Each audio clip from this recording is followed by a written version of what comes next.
Hi, my name is Shane Boles, student ID 2206268833, and this is my video presentation for SIT112 Task HD1, analysing YouTube video data from news publishers.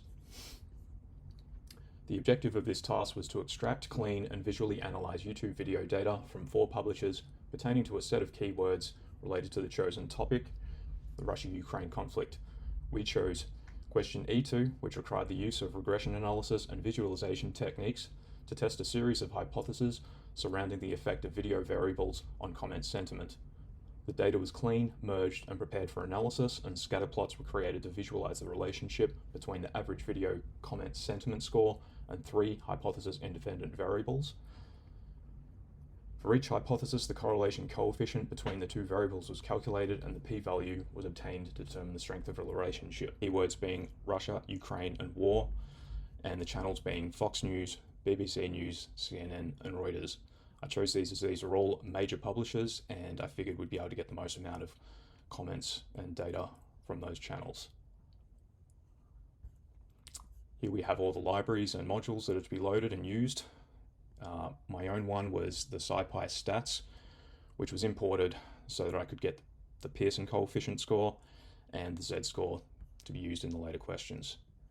Data cleaning was mainly used with the clean data function in the iCollectPynb file, which loads the data obtained from the YouTube channel into 2 CSV files, and then cleaning the data contained in the CSV files by removing punctuation, digits, and converting the text to lowercase. They're then saved back into the original file. The comment data is loaded and cleaned in a similar manner to the video data. Punctuation and digits are removed, and all text is again converted to lowercase.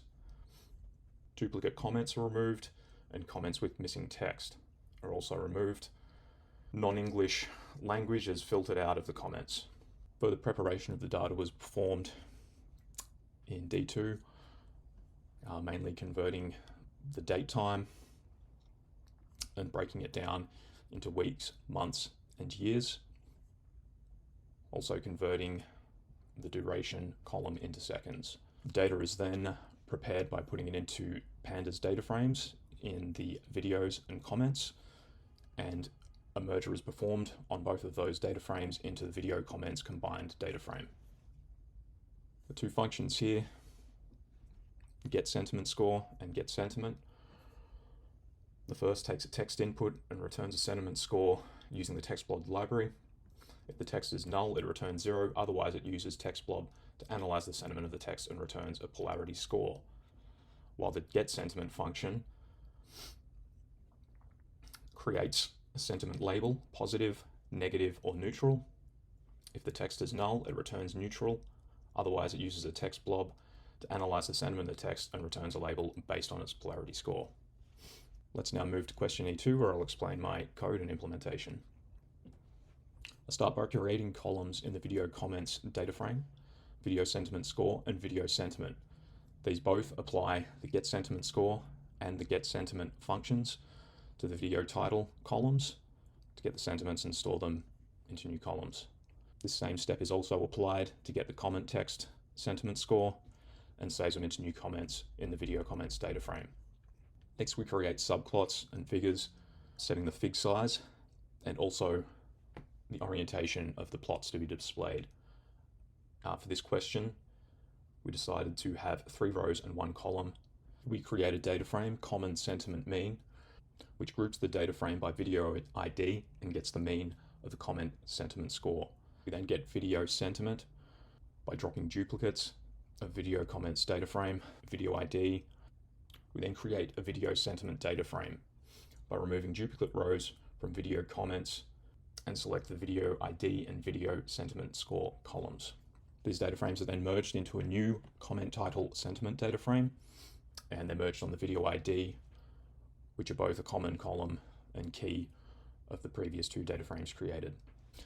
Next, we have a group of code that I use to determine the correlation coefficient, first getting it into a matrix and getting the Pearson correlation coefficient on the storing them into variables, the title correlation and title p-value on both the video sentiment score and the comment sentiment score columns. Next, we create our first subplot This is a regression plot so that we can have a regression line based off the Seaborn scatter plot. The x-axis was chosen to be the video sentiment score, and the y, the comment sentiment score.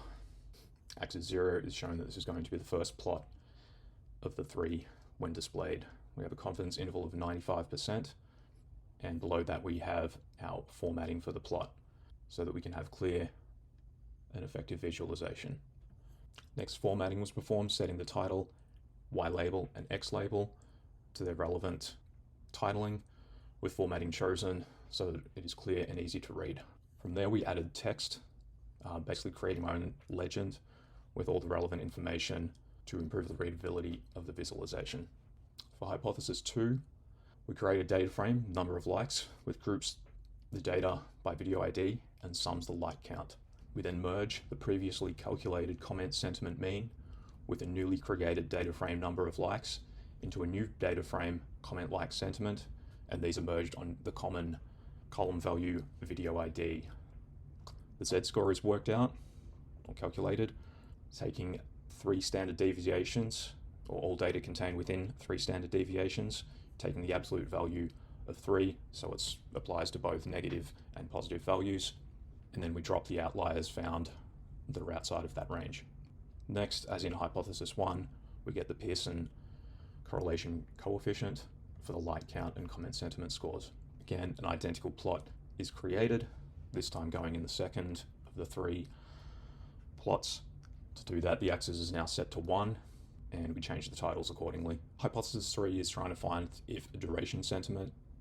Hypothesis 3 is trying to determine if the duration of the video affects the comment sentiment. To do this, the data frame duration sentiment is created, dropping the duplicates video ID and duration. We then merge this newly created data frame with the previously calculated comment sentiment mean into a new data frame comment duration sentiment, and reset the index on the video ID. Again, the Z-scores are determined to get a range of standard deviation to drop outliers. And we again determine the Pearson coefficient as related to the data figured out. Third subplot is created by setting the axis to 2, which would be the final subplot. The titles are changed again to the appropriate labeling, with the formatting remaining consistent across all 3 subplots. I chose to find the comment sentiment mean, minimum, and maximum values so that we can see the range clearly at the bottom of all the plots. Next, we can see the code's output. As you can see, I've got my legend with the alpha, correlation, p-value, and confidence interval displayed. In the first plot, we can see the video title sentiment score and its effect on the comment sentiment. What clearly stands out in this plot is the large range of 0 values of sentiment on the video title. This could be due to publishers trying to make their titles as neutral as possible. Perhaps they use an algorithm to do so.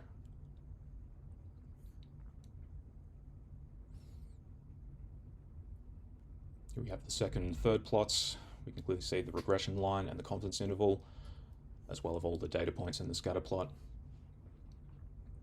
Let's go below and see the findings.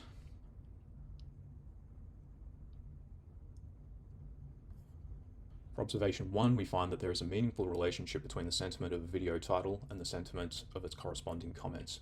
First thing we notice on this plot is that the large portion of video sentiment scores fall exactly on 0 on the x-axis, indicating that they are perfectly neutral according to the sentiment algorithm. This could be explained by the publishers carefully editing their titles to maintain standards of impartiality. From the regression analysis, the regression line and correlation coefficient of 0.017 show us that there is very weak positive correlation between the sentiment of a video title and the sentiments of its corresponding comments. However, as the p-value, 0.834, is greater than the alpha level, or the selected alpha of 0.025, we cannot conclude that a statistically significant relationship exists. Observation 2.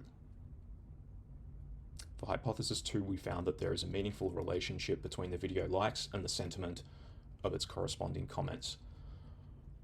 From the regression analysis, the regression line and correlation coefficient of negative 0.025 0.029 show us that there is a very weak negative correlation between the two video likes and the sentiments of its corresponding comment. However, as the p-value 0.727 is greater than the alpha, 0.025, we cannot conclude that a statistically significant relationship exists. For hypothesis 3, we found there is a meaningful relationship between the duration of a video and the sentiments of its corresponding comments. From the regression analysis, the regression line and correlation coefficient of negative 0.009 indicate a very weak negative correlation between the video duration and the sentiment of its corresponding comments. However, as the p-value 0.918 is greater than the alpha level of 0.025, which relates to our confidence interval of 95%, this being a two-tailed test, we halve the 5% difference, we cannot conclude that a statistically significant relationship exists. One challenge we faced was dealing with the outliers potentially skewing the data. To solve this, we applied data filtering to some of the independent variables by importing the SciPy stats library and using the z-score to find any values outside of 3 standard deviations. This concludes my presentation. Thank you.